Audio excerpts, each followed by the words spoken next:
मैं आपको विश्वास दिलाता हूं, यही बिहार है, यही बदलाव होगा। आज नहीं तो कल होगा, लेकिन 6 तारीख को आपके हाथ में, आपकी उंगली में वो ताकत होगी कि आप बदलाव करके दिखा सकते हैं। बताओ, मदद करोगे नहीं करोगे? अगर 10 रुपए का सामान लेने बाजार में जाती है तो सामान को चेक करती है नहीं करती? बताओ। तो 10 रुपए की वैल्यू समझते हो, वोट की वैल्यू नहीं समझते हो? किसी को भी ले आते हो, कोई यहाँ हवाई जहाज हेलीकॉप्टर में बैठ के वोट दिया तो फिर वो कभी पलट के नहीं देखता। जब तक चंद्रशेखर आजाद है, जब तक अमर ज्योति है, जब तक रामदेश राम है, जब तक जोहर आजाद है, जब तक आप, इसकी कीमत चुकानी पड़ती है मुझे, इसकी कीमत चुकानी पड़ती है। जिनके हाथ से सत्ता छीन रहे हैं ना, वो गोली चलाते हैं। मैंने गोली खाई है 4-4। मैं मरने वाला नहीं हूं, अभी चिंता मत करो। मैं जब तक नहीं मरूंगा, जब तक आपकी जिंदगी में बराबरी नहीं आती, जब तक आपके पास अच्छे मकान नहीं आते, जब तक आपका रोजगार नहीं आता। 70 साल जो हुआ है, अब उसको अगर रोकना, कहीं ना कहीं से शुरुआत करनी पड़ेगी नहीं करनी पड़ेगी? आप बस एक बात का जवाब मुझे दे दो। जब चुनाव बीत जाते हैं, आपकी गली में आता कोई आपका हाल जानने के लिए, आपका भूखा पेड़ देखने के लिए, आपके बीमार बच्चों को देखने के लिए, आपका टूटा हुआ घर देखने के लिए, आपके खाली बर्तन देखने के लिए, आपको रोते हुए देखने के लिए कोई आता है? तो ये जो वोट मांगने आते हैं, इनका रिश्ता क्या है? सिर्फ चुनाव ही का क्या? सिर्फ चुनाव का है ना? ये वोट की तो ताकत है कि जो लोग आपके पास बैठना नहीं चाहते, वो आपके पैर छूते चुनाव में आके। वोट की तो ताकत है। क्या कहते हैं? अम्मा, बहना, चाची, ताई पैर छूते, भैया, बाबा, चाचा, तो ये बोलते हैं ना। और चुनाव के बाद ये चाचा, ताऊ, अम्मा, बहना कहाँ चली जाती है? मेरी बात सुनो, जानवर इंसानों से ज्यादा समझदार है। जिस तरफ कांटे लगते हो जानवर नहीं जाता। आप मेरी बात को याद रखना, जानवर के आगे से 2-3 बार भोजन खींच लोगे, उसको पता है कि मुझे भोजन नहीं देगा, वो उसकी तरफ मुंह नहीं करता। लेकिन इंसान इतना सीधा है, बार बार ठगा जाता है, फिर उन पर भरोसा करता है। कहावत ये है, अजमाए हुए को अजमाओगे तो वही मिलेगा जो मिलता है। आफ्ताब आपके बीच का है, किसी धन्ना सेठ का बेटा नहीं, आपके गरीब परिवार का बेटा है। और इसको टिकट देने के पीछे एकमात्र कारण ये था कि ये 10 साल से यहाँ 15 साल से सेवा कर रहा है और इसका हक छीन लिया गया था।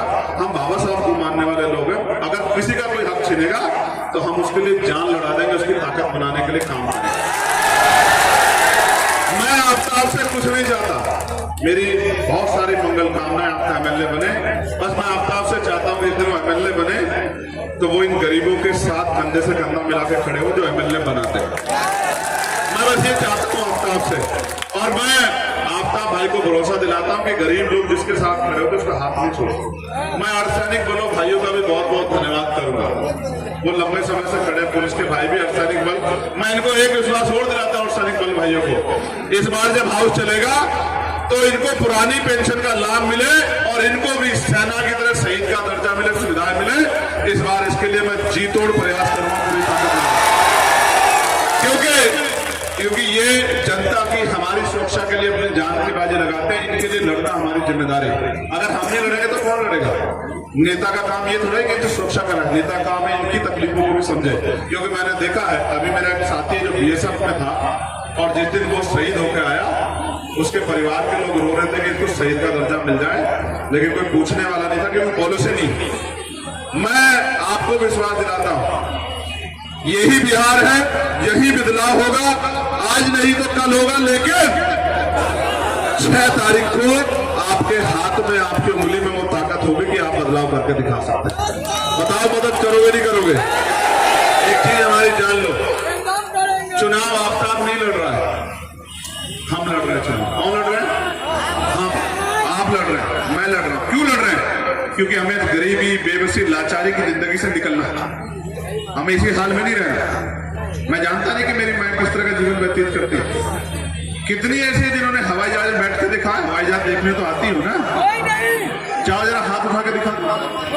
जो हेलीकॉप्टर में बैठी है, जो हवाई जहाज में बैठी है, बताओ तो क्या मेरी माँ गरीबी में पैदा हो, गरीबी में मरेगी क्या? तो इस देश में बराबरी कैसे हुई आर्थिक रूप से? क्या क्या मेरा बाबा गरीबी मर के पैदा होकर गरीबी में मरेगा क्या? पसीना तो वो भी बराबर का बहाता है ना, 8 घंटे वो भी मजदूरी करता है ना, लेकिन जब वो अपना हक मांगता है तो सामंती उसको पकड़ के मार के लटका देते। कब तक चलता रहेगा बिहार में? आज नहीं तो कल हमें से रोकना पड़ेगा। मौका आया है, अगर कोई हमारी बात से हमसे वोट लेके फिर जाता है तो 5 साल बाद हम उसके खिलाफ वोट दे सकते, सब कुछ नहीं कर सकते। मेरी बात सुनो गौर से, कहूं या नहीं कहूं पहले बताओ, जोर से बोलो, कहूं या नहीं कहूं? आदमी 10 रुपए का सामान लेने जाता, आप जाते हो ना बिटिया, दुकान पर जाते हो ना सामान लेने, क्या सामान चेक नहीं करते हो कि जो सामान ले रहे हो खराब है अच्छा है? बताओ पहले बताओ, ये बहनें जो खड़ी आगे खड़ी हो जाओ, तीनों चार बताओ। अगर 10 रुपए का सामान लेने बाजार में जाती है तो सामान को चेक करती है नहीं करती? बताओ। तो 10 रुपए की वैल्यू समझते हो, वोट की वैल्यू नहीं समझते हो? किसी को भी ले आते हो, कोई आया हवाई जहाज हेलीकॉप्टर में आके वोट दिया तो फिर वो कभी पलट के नहीं देखता। जब तक चंद्रशेखर आजाद है, जब तक अमर ज्योति है, जब तक रामदेश राम है, जब तक जोहर आजाद है, जब तक आफ्ताब है, हम आपके साथ चट्टान की तरह खड़े, जहां आपका पसीना पड़ेगा वहां खून देंगे। मेरी बात को आप, और इसकी कीमत चुकानी पड़ती है मुझे, इसकी कीमत चुकानी पड़ती है। जिनके हाथ से सत्ता छीन रहे हैं ना, वो गोली चलाते हैं। मैंने गोली खाई है 4-4। मैं मरने वाला नहीं हूं, अभी चिंता मत करो।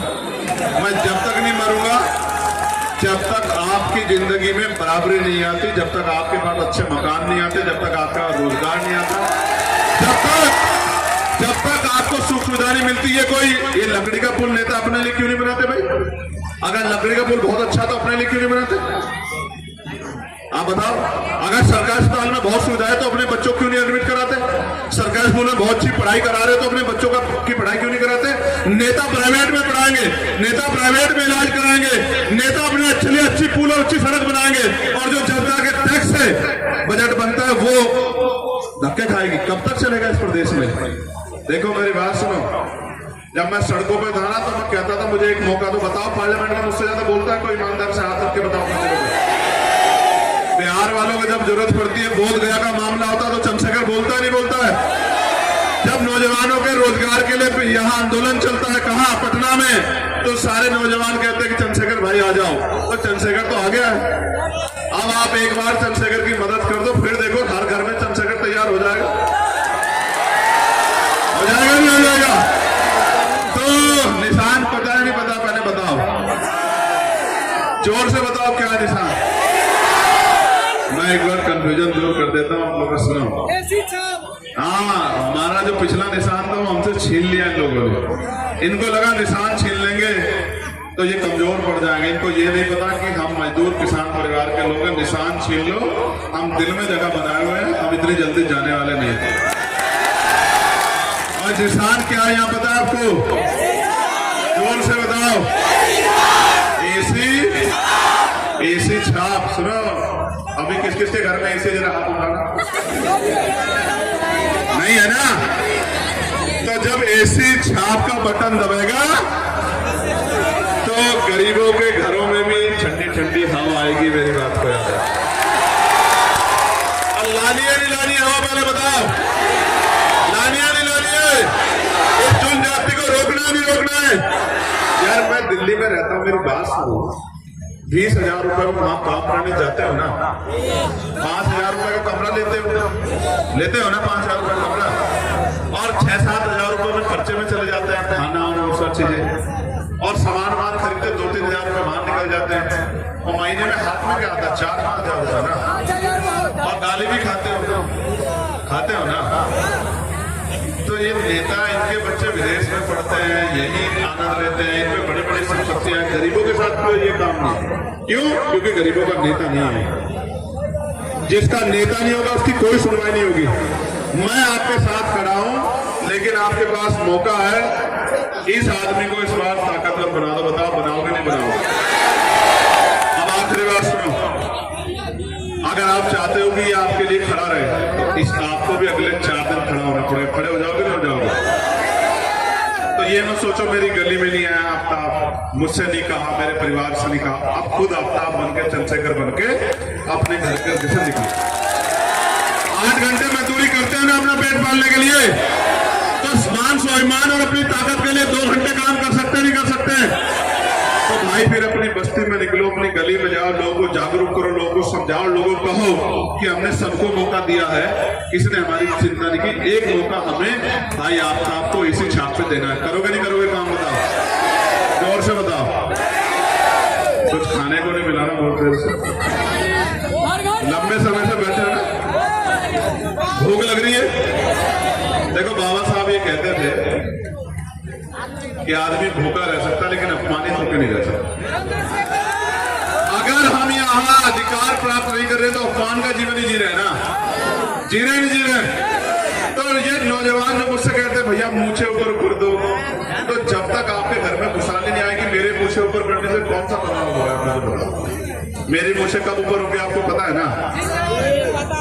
जब थानों में आपकी सुनवाई होगी, जब आप पे जुर्म नहीं होगा, जब आपको रोजगार मिलेगा, जब आपकी हालात बदलेगी, जब आपके यहाँ सुविधाएं आएंगी, और जब आप अमीरों के बराबर उसी कुर्सी बैठोगे जिस तरह से अमीर बैठ रहा है, तब उस दिन जो है मेरी मुझे खुद ऊपर हो जाएगी। अब तुम ये देख लो कि मुझे ऊपर करनी है नीचे करनी है, ऊपर करनी है नीचे करनी है, और निकल के काम करोगे या ये तो नहीं आज मैं आ गया हूं तो कह रहे हो कि नहीं भैया काम करेंगे।